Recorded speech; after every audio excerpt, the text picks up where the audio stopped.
ज्ञान में एक कौतूहल भरा सवाल अक्सर पूछा जाता है कि पृथ्वी का अंत, एंड ऑफ अर्थ, कैसे होगा। इसमें भी बहस इस बात पर होती है कि क्या पृथ्वी का अंत स्वाभाविक होगा या किसी विशालकाय खगोलीय पिंड से टकराने जैसी कोई असामान्य प्राकृतिक दुर्घटना, या फिर हम इंसान ही अपनी गतिविधियों से पृथ्वी का विनाश कर डालेंगे। सामान्यतः वैज्ञानिक दृष्टिकोण से यही मानकर चला जाता है कि पृथ्वी का अंत प्राकृतिक, naturally expected end of earth होगा। वैसे तो खगोल विज्ञानी लंबे समय से इस बात का भी अध्ययन कर रहे हैं कि यह कैसे होगा, लेकिन नए अध्ययन में एक बाह्य ग्रह, एक्सोप्लैनेट, ने इस बात के संकेत दिए हैं कि ऐसा कैसे हो सकता है। एक वास्तविक सिमुलेशन की तरह बताया जाता है कि 4.5 अरब साल पुरानी पृथ्वी का अस्तित्व सूर्य के अस्तित्व पर टिका है। यानी जब तक सूर्य से उसे रोशनी मिलती रहेगी तब तक वह जीवित रहेगी। अब खगोलविदों ने एक तरह से वास्तविकता में ही सिमुलेशन की तरह ये पता लगा लिया है कि पृथ्वी का उसके अंतिम समय में क्या होगा। उन्होंने एक बाह्य ग्रह को देखा है जो अपने तारे की ओर टकराने के लिए जा रहा है। खत्म हो रही है कक्षा। इस बाह्य ग्रह की कक्षा एक तरह से खत्म हो रही है। इस अध्ययन और ग्रह तंत्र की विस्तार से जानकारी द एस्ट्रोनॉमिकल जर्नल लेटर्स में प्रकाशित हुई है, जिसके मुताबिक ग्रह के जीवन चक्र के अंत में ज्वारीय भौतिकी को समझने के नजरिए से यह अध्ययन एक मील का पत्थर साबित होगा, जिससे हम ये समझ सकेंगे कि ग्रहों का अंत कैसे हो सकता है। पहली बार देखा गया ऐसा हार्वर्ड एंड स्मिथसनियन के सेंटर फॉर एस्ट्रोफिजिक्स में फेलो शोधकर्ता श्रेयस विसाप्रागादा बताते हैं कि शोधकर्ताओं को पहले इस बात के प्रमाण मिल चुके हैं कि बाह्य ग्रह अपने तारे के अंदर समा जाते हैं, लेकिन उन्होंने अभी तक इस तरह किसी विकसित हो चुके तारे पास ग्रह का इस तरह का अंजाम कभी नहीं देखा था जो उन्हें इस घटना में देखने को मिला है। सैद्धांतिक रूप से अनुमान लगाया जाता है कि विकसित हुए तारे प्रभावी तौर पर अपने ग्रहों की कक्षा की ऊर्जा खींच लेते हैं, लेकिन अब इस मत का अवलोकनों द्वारा परीक्षण किया जा सकता है। नासा के केपलर टेलीस्कोप के जरिए केपलर 1658b नाम के इस ग्रह की खोज हुई थी। ये ग्रह अभियान के प्रक्षेपण साल 2009 में ही खोजा गया।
है कि केपलर 1658b की कक्षा 131 मिलीसेकंड प्रतिवर्ष की दर से कम हो रही है, जिससे जाहिर होता है कि यह अपने सूर्य की ओर धीरे धीरे जा रहा है।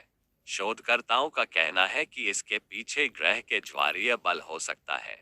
यही परिघटना पृथ्वी पर महासागरों में ज्वार भाटा के लिए जिम्मेदार होती है।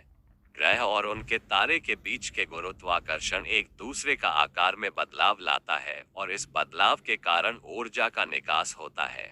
इसी तरह की प्रक्रिया हमारे सौरमंडल में गुरु और उसके चंद्रमाओं के बीच भी हो रही है। शोधकर्ताओं का कहना है कि अब इस बात के प्रमाण मिल गए हैं कि जिनसे हम अपनी ज्वारीय भौतिकी के प्रतिमानों को और बेहतर कर सकते हैं, और केपलर 1658 का तंत्र इसके लिए एक प्रयोगशाला की तरह काम करेगा। वो दिन कब आएगा जब हमारी पृथ्वी को निगल लेगा सूरज? कब होगी धरती की मौत? कब तक जिंदा रहेगी हमारी धरती? या कब तक पृथ्वी सरवाइव करेगी? कभी सोचा है ये सवाल? क्योंकि एक दिन सूरज भी नहीं रहेगा, न उसकी ग्रेविटी, न ही ऊर्जा, लेकिन एक दिन पृथ्वी की मौत हो जाएगी।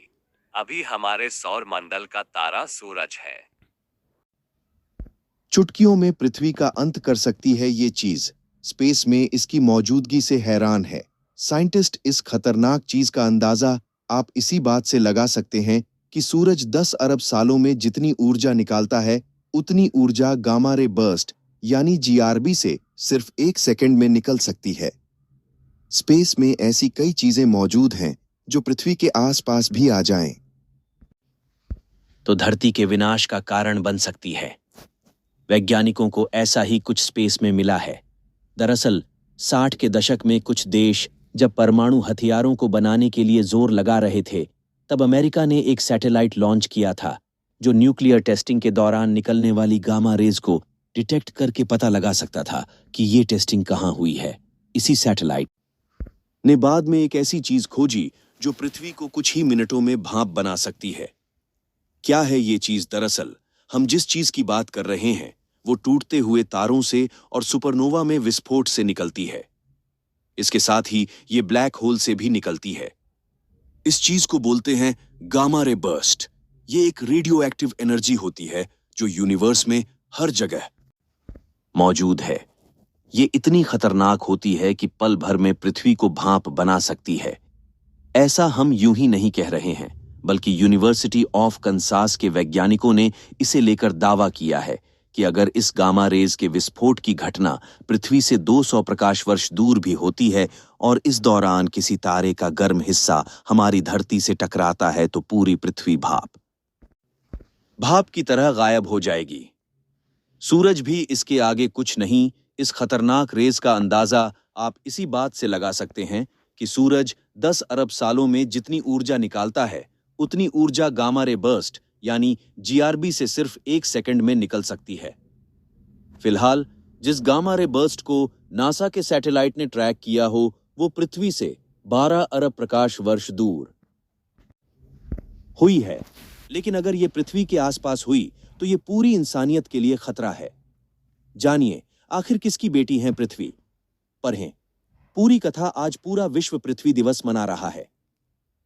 विश्व पृथ्वी दिवस हर वर्ष 22 अप्रैल को मनाया जाता है। इसका आरंभ वर्ष 1970 से हुआ था। हिंदू धर्म में पृथ्वी को माता का दर्जा प्राप्त है, इसलिए धरती माता कहकर पुकारते है और कुछ विशेष अवसरों पर धरती की पूजा भी की जाती है। इतना ही नहीं, जब सुबह उठते हैं तो पृथ्वी पर पैर रखने से पहले उनसे क्षमा मांगते हैं, उसके बाद ही धरती पर अपना कदम रखते हैं। आज हम आपको इस विशेष दिन पर हिंदू पौराणिक कथा में पृथ्वी से जुड़ी प्रचलित कथा बताएंगे।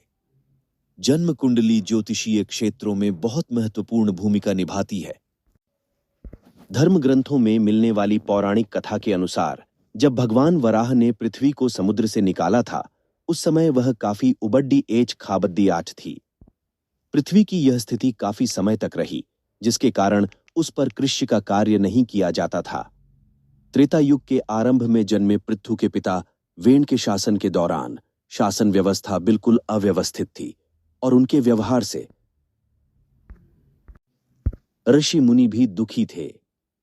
तब ऋषि मुनियों ने एक कुशा को अभिमंत्रित कर उसकी सहायता से राजा वेण का वध किया था और उसके बाद उनकी भुजा का मंथन किया गया, जिसमें से पहले एक काला पुरुष प्रकट हुआ जिसे केवट कहा गया था और उसके बाद पृथु का जन्म हुआ था, जिन्होंने बाद में धरती को अपनी पुत्री के रूप में स्वीकार कर पृथ्वी नाम दिया था।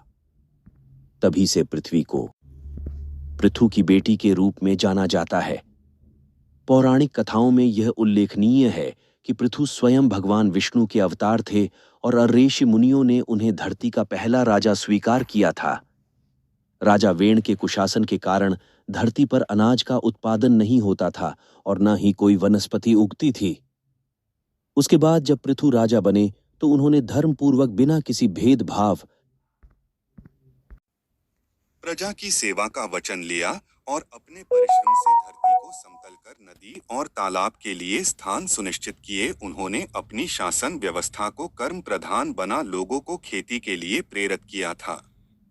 शतपथ ब्राह्मण नामक ग्रंथ में यह भी उल्लेख मिलता है कि राजा पृथु ही ऐसे पहले व्यक्ति थे जिन्होंने सामाजिक व्यवस्था की आधारशिला रखी थी।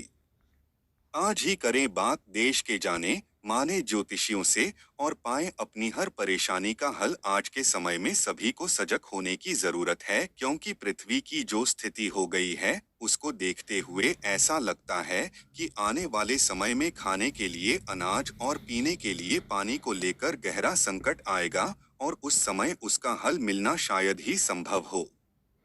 इस बात को समझने के लिए आज गूगल ने जो डूडल लगाया है वो उचित है। उसमें दिखाया गया है कि कैसे पृथ्वी की सूरत बदलती जा रही है, जो आने वाले समय के लिए अच्छी नहीं है। इसलिए आप भी संकल्प करें और अपने घर के आसपास जितने संभव हो उतने पेड़ पौधे लगाएं और उनकी देखभाल करें। पानी की बर्बादी ना करें और नदियों, तालाबों आदि में कचरा ना फेंकें।